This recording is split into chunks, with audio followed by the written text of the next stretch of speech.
அனைவருக்கும் வணக்கம்.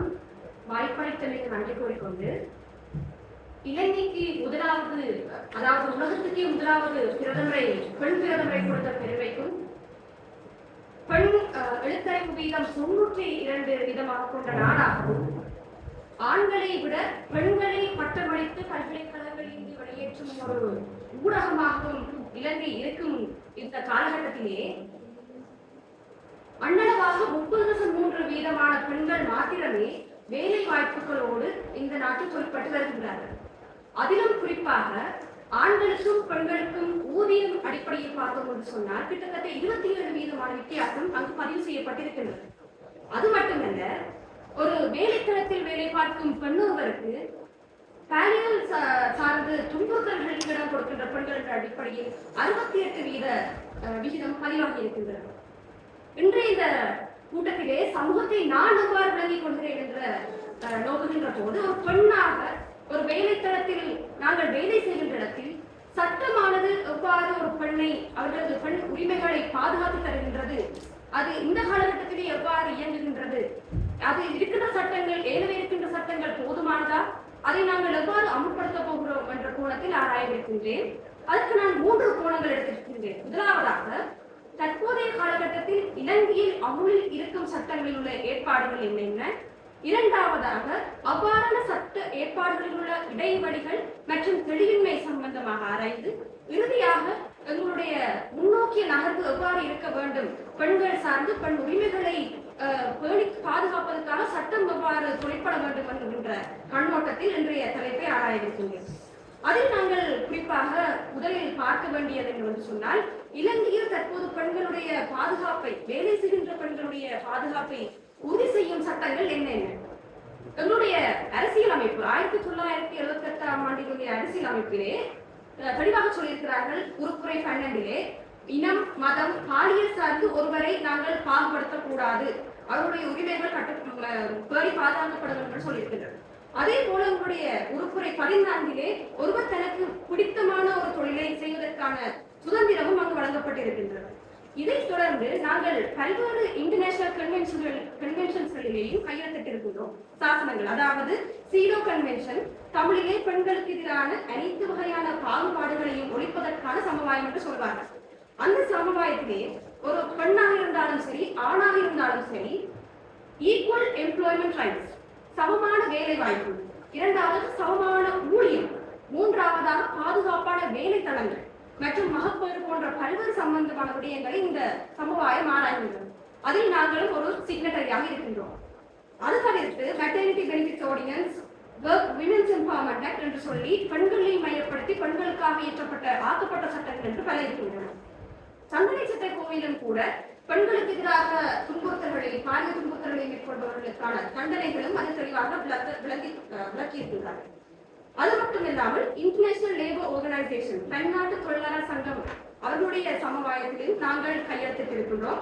அதில் குறிப்பாக பெண்கள் பாலியல் துன்புறுத்தல், அதாவது அமைப்பு சார், அதாவது முறைசார் தொழில்கள், முறைசாரா தொழில்களில் ஈடுபட்டிருக்கின்ற பெண்களுடைய உரிமைகளையும் பாதுகாக்கின்ற சட்டங்கள் அதில் வரையறை செய்யப்பட்டிருக்கின்றன.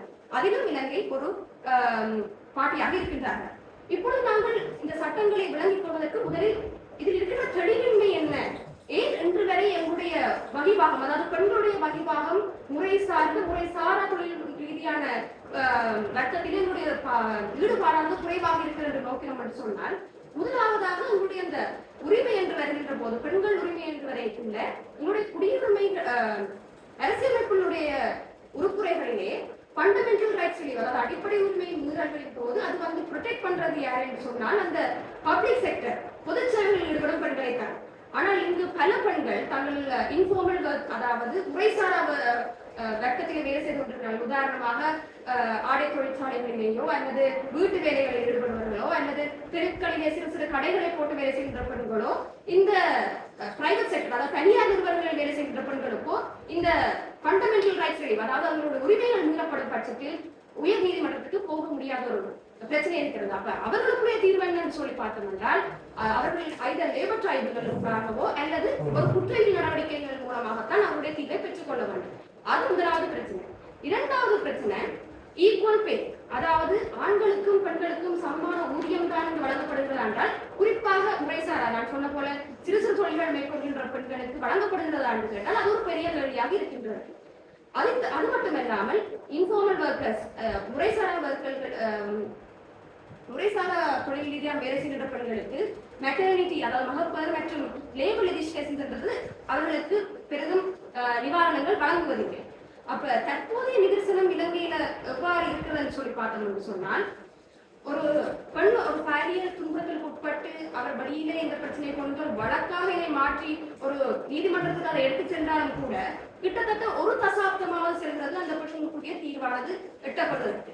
அது மட்டுமல்லாது இந்த நான் சொன்னது போன்று பல்வேறு பிரச்சனைகளுக்கு முகம் கொடுக்கின்ற பெண்கள் கூட வெளியில் வந்து அவர்களுடைய பிரச்சனைகளை கதைப்பதற்கு கூட நிறைய இடங்களிலே பெண்கள் தயங்குவது மற்றும் இவ்வாறான பிரச்சனைகள் முறைப்பாடுகள் பதிவு செய்யப்படுவது மிகவும் குறைவான அளவிலேயே காணப்படுகின்றன. அது மட்டுமல்லாமல் இப்ப எங்களுடைய நாட்டிலிருந்து வெளிவருகின்ற பல்கலைக்கழகத்திற்கு வெளிவருகின்ற பெண்களுடைய சதவீதம் என்றால் 64% பெண்கள் கல்வி அறிவோடும் பட்டப்படிப்போடும் சமுதாயத்துக்குள்ள வருகின்றார்கள். ஆனால் 67% ஆண்களுக்கு மட்டும்தான் இந்த வேலை வாய்ப்புகள் என்பது நிரந்தரமாக இருக்கின்றது. அப்படி பார்க்க போனா எங்களுடைய பெண்கள், அதாவது கல்வி அறிவுற்ற பெண்கள் வேலை வாய்ப்பு இல்லாமல் இருக்கின்ற விகிதம் என்று பார்க்கல 10%, அதே ஆண்கள் வந்து வெறும் 4.7%, அதாவது படித்த அன்எம்ப்ளாய்ட் மென் என்று சொன்னால் அது 4.7%தான் இருக்கின்றது. இப்ப நான் சொன்ன அவ்வளவு பிரச்சனைகளையும் வைத்துக் கொண்டு ஆராய இல்லை. ஒரு பெண்ணாக இந்த சமுதாயத்தில் ஒரு வேலை சுதந்திரத்தையோ வேலை செய்யும் அந்த பெண்களுக்குரிய உரிமைகளையோ பாதுகாப்பதற்கான இவ்வாறான சட்டங்கள் நடைமுறையில் இருந்தும் கூட பெண்களுடைய பங்களிப்பு, அதாவது அரசியல் ரீதியாகவோ நிர்வாக ரீதியாகவோ ஏன் குறைவாக இருக்கின்றது என்ற கேள்வி எல்லாருக்கும் மத்தியிலேயும் இருக்குது. இப்ப எங்களோட நாட்டில இந்த சட்டங்கள் இவ்வளவு அமுலில் இருந்தாலும் அதை நாங்கள் எவ்வாறானது ஒரு கட்டமைப்பினூடாக இந்த நாட்டிலே கொண்டு வந்து இந்த மக்களுக்கு அதை கொண்டு போய் சேர்ப்பது என்கின்ற கேள்வியோடு இருக்கின்றது. இப்ப நாங்கள் உதாரணமாக நான் சொல்லியிருந்தேன் விமென்ஸ் எம்பவர்மெண்ட் ஆக்ட் என்று சொல்லி, அதுல வந்து தெளிவாக அவர்கள் அந்த ஈக்குவல் பே என்றதை வந்து அட்ரஸ் பண்ணியிருக்கிறாங்க. அதாவது பெண்களுக்கும் ஆண்களுக்கும் ஒரே தரத்தில் இருப்பார்களானால் அவர்களுக்குரிய ஊதியமான சம அளவில் பிரிவிட வேண்டும் என்று சொல்லி இருக்கு. ஆனால் அது இன்னும் இம்ப்ளிமெண்ட் ஆகி இருக்கான்னு கேட்டால் அது ஒரு கேள்வி. அப்ப இந்த ஆக்டின் ஊடாக நிறுவப்பட்டிருக்கின்ற இந்த தேசிய மகளிர் ஆணைக்குழு வந்து இதை ஒழுங்கான விதத்தில் கட்டமைத்து சட்டத்தை அமுல்படுத்தும் பட்சத்தில் அங்கு பெண்களுடைய விகிதாசாரத்தை எங்களுக்கு ஒரு சிறிதளவேனும் முன்னேற்றத்தை கொண்டு வரலாம் என்பது என்னுடைய நம்பிக்கை. அது மட்டும் இல்லாமல் இப்ப நான் சொன்ன மாதிரி இங்க முறைசாரா வேலைகளில் இருக்கிற பெண்கள் தான் அதிகமாக இருக்கிறார்கள். அப்படி அவர்களுக்குரிய மேம்பாடுகளையும், அதாவது மகப்பேறு சம்பந்தமாகவோ அந்த தீர்வுகளை பெற்றுக்கொள்வதற்கான தளங்களையும் நாங்கள் அமைத்துக் கொடுக்கும் பட்சத்தில அவர்களுக்குரிய தீர்வுகளை எங்களுக்கு கட்டக்கூடிய வேலை இருக்கு.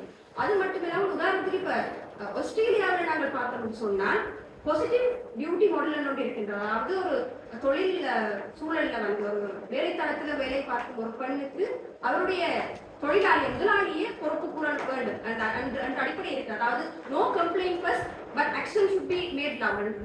அப்ப அந்த மாடலை நாங்கள் அடக்கி எங்கள் நாட்டிலே இந்த இம்ப்ளிமெண்டேஷன்ஸை கொண்டு வந்தோம்னு சொன்னால் பெண்களுடைய வகைமுகம் இதுல கூடவாக இருக்கும். 30.3% குறைந்த அளவு ஒரு 10% நாங்கள் அதிகரிக்கக்கூடிய ஏற்பாடுகள் இருக்கும் என்று சொல்லிக்கொண்டு விடைபெறுகிறேன்.